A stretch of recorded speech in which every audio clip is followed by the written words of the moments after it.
Well, hello guys and gals, and welcome back to another edition of Fishing Planet with me, your old buddy, Mr. Moose. Hey, today we're going to cover some tips and techniques for you to help out with your angling. A lot of folks have been asking me about fishing technique and lure presentation, and so today I thought I'd do a real quick video for you on the different techniques that I use to lure in the big fish here in Fishing Planet. Now, today I'm going to be fishing in Florida on the Everglades. The reel I'm using is the Attorney 2000S on a Barcaster 8.6 rod, and I'm using the 1 ounce bass jig with a 4/0 hook on it. But you know what? The equipment I'm using, it really doesn't matter. The techniques I'm going to show you today, you can use them at any level in your fishing on any rod combination. So just learn the basics and they'll help you out with your fishing techniques. Now, I will give you one little tip, though, about equipment in the game. If we jump into the store real quick, a lot of people are confused about what equipment to buy, whether it be spinning reels or casting reels. If we jump in and we look at the casting reels here in Florida, you'll notice on the 4 reels that we have here, we basically have 2 reels, different versions. On the Attorneys, we have the S and the P, the 2000S, 2000P. What a lot of people don't realize is what the S stands for is speed and the P is for power. How does that matter? Well, if we look over at the 2000P, you'll notice the gear ratio on it is a 6.4:1 and it recovers at 27.5. The Attorney S has a gear ratio of 7.3:1 and a recovery of 31.5.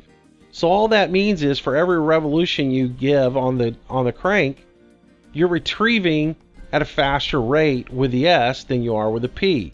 So the P gives you more lift once you catch the fish and the ability to hoss a big fish out of a hole, whereas the S version gives you the ability to have faster reel speeds and is easier for presentation of a lure. So I prefer to go with the S. It gives me more versatility when I'm actually working a jig or working a lure, and allows me to do a better presentation.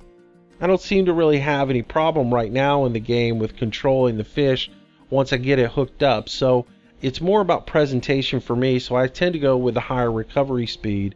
And I would advise you on that. As you level up and you're looking at gear, look at the recovery speed. The other things you have to pay attention about, of course, drag and what line you can use on them. But for the most part, recovery speed is one of the key things I look for in my different rods and reel combinations. Alright, so back to the lake. We're going to cover a few techniques for you now, some of which I've had to modify a little bit to fit the game. For instance, the lift and drop. In real life, I would just lift my rod, reel in a couple of times, and let it drop. But in the game, the mechanics on it don't necessarily work out that well, and I've had to adjust it just a little bit. The key to any lure presentation is basically catch the fish's attention, let it set for a second, and give him time to investigate and pick it up. So in a lift and drop situation, normally here at the house, I would lift my rod and then crank in a couple of times to have it move forward. So basically all I'm doing is I'm lifting it off the ground, and then as I let my rod tip back down, I'm reeling in the slack. So basically I'm only moving my lure just a few feet forward. So that's what we're going to do here. We're just going to lift and drop, cranking in our slack as we do it. Now, you'll notice the lure representation over on my side, it doesn't really lift that much off of the ground. So an adaptation you can do to this to get a little bit more lift in it and get a little more action is you can crank, lift, and crank. And you might get a little bit more lift out of it. And sometimes I've had to do that in order to get good action on it.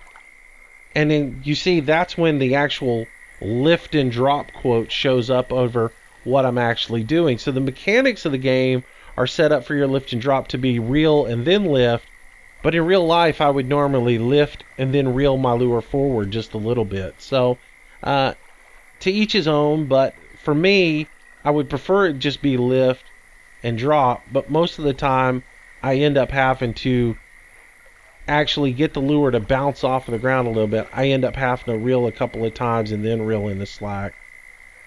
So you'll find what's most comfortable for you, but the basics of the technique is really just to lift your lure up and then just crank a couple of times to reel in the slack. It's a slow process. it gets the fish's attention and then lets them investigate it for a second. And then usually you'll get your strike on the fall of the lure.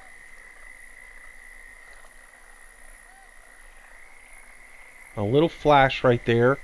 So I saw that little bit of flash. There was a little strike there, but it didn't do anything. So I will lift and maybe see it again. See if we can still get that fish's attention.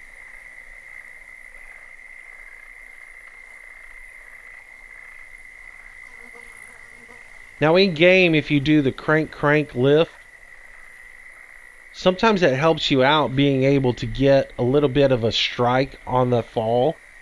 But I tend still to just lift and crank, and that tends to work for me.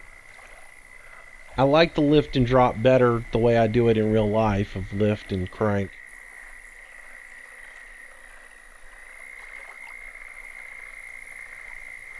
But there are some times when I'll just give myself a little bit of crank at the beginning, lift, and then crank a couple of times and let it set on the ground.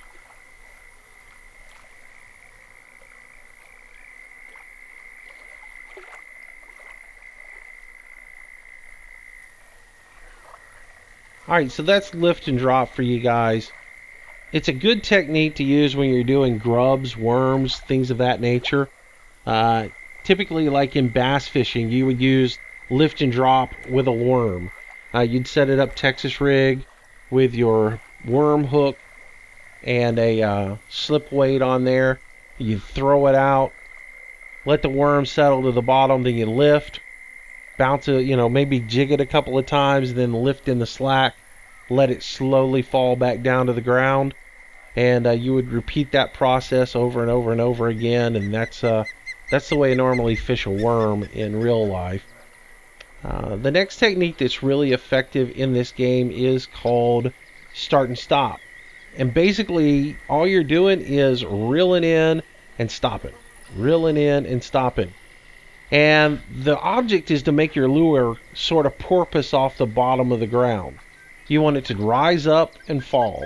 Rise up and fall. And now to do that, we're going to set our reel speed pretty high. I don't like to use the highest setting. I usually like to come one down, so use the third setting on here. And I'm just going to reel a couple of times, let it rise, and then let it fall. Reel it up a little bit, and let it fall. And so as you watch my lure over on the right-hand side, you'll see that I'm just porpoising it up, and then letting it fall back down. Let it set for a second, and then repeat the whole thing. One little tip I'm going to give you guys for fighting a fish and hooking up on a fish. If you're reeling in and on the fall you get a strike and you try to set the hook and it doesn't take, don't go reeling right then. Try to set the hook. If you don't get the hook set, let your lure set for a second and then start all over again. And typically, right when you rise up, just like it did there for me, you'll get a lure strike. So if you get a strike on the fall and you aren't able to set the hook on it, let your lure sit on the ground and then be prepared to get hit on your rise when you start cranking your lure forward. Because most times, again, the game is set up to where the fish don't strike when your lure's on the bottom. So if they strike when it's on the fall, and your lure's just sitting there and you miss the strike and your lure falls straight to the bottom, you give it a couple of seconds for the fish to reset and then start cranking. Chances are they're going to restrike your lure just as soon as it comes off of the bottom. So it's a good tip, and you should definitely, in the higher levels, you're going to run into that a lot. When you get to California and you're fishing for striped bass, you're going to get some hits that you're not able to set the lure on. If you go off and keep cranking your bait forward, you're going to miss that fish completely. But if you just go ahead and let your bait set for a second, you'll go ahead and catch that fish eventually. Alright, so I'm going to do one more time with our stop and go. Just rising, letting it fall, letting it set for a second. You can change up the speed of your retrieve a little bit. Sometimes you might let it set for 6 seconds.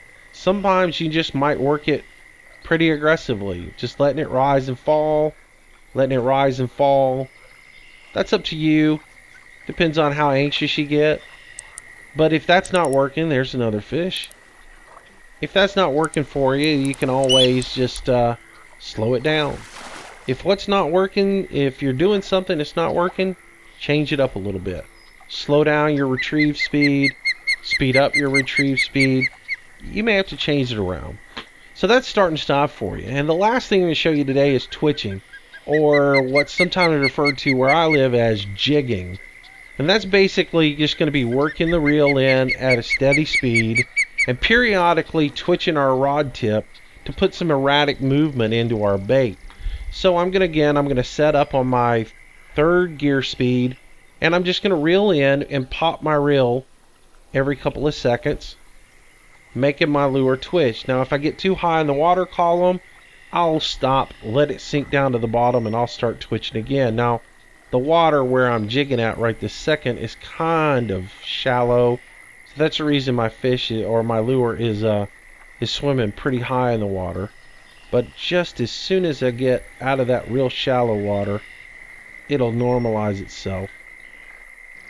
The other thing about this is as you pop your lure, it will tend to keep it a little bit lower onto the oh, there was one and I missed it.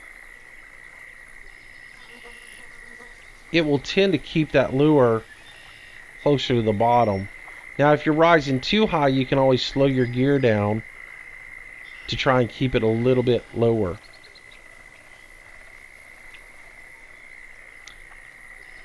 So we'll do the same thing over again. Now one mistake I think people make when they're twitching is to keep the rod tip way up like this. And you keep your rod tip up, and as you reel in and you twitch, your bait seems to get really high up. There we go, there's a fish right there. The higher your rod tip, you're naturally pulling your bait off of the bottom. So a lot of times if you're twitching, if you want to keep your bait low, keep your rod tip down. If you lift your rod tip up, it's going to naturally have a tendency to bring that fish up off of the bottom. So if I cast over this way again,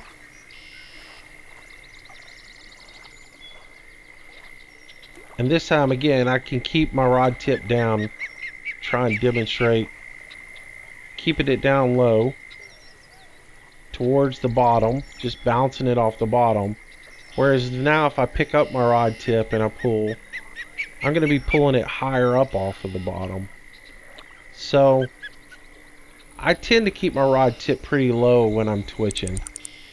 So now I'm snagged up. I've got to increase my tension just a little bit. Reel in, see if I can pop free of this. Whee!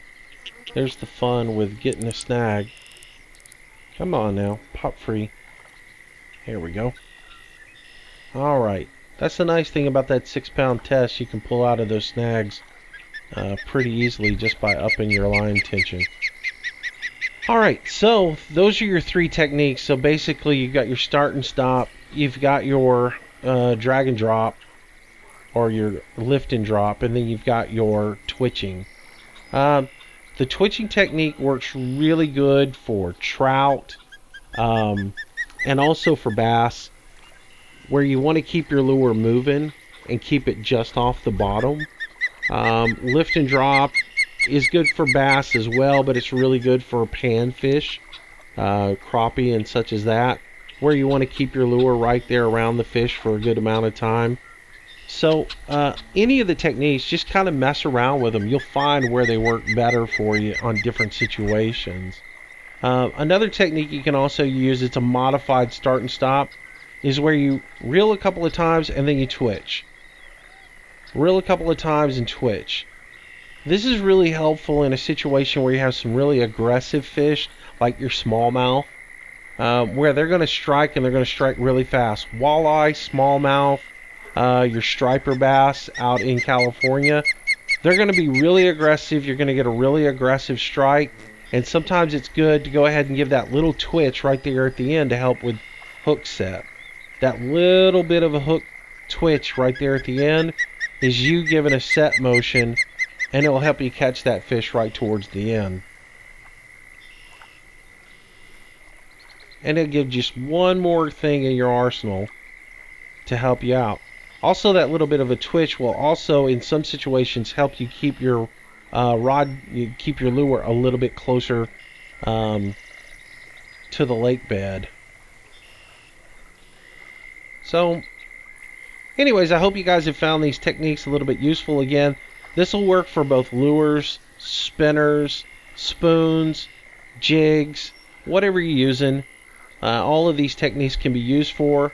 And again, a lot of this too, when you're jigging or when you're doing twitching, start and stop, keep in mind where your rod height is. If your rod height is really here, you're going to get more of an aggressive pull off of the base.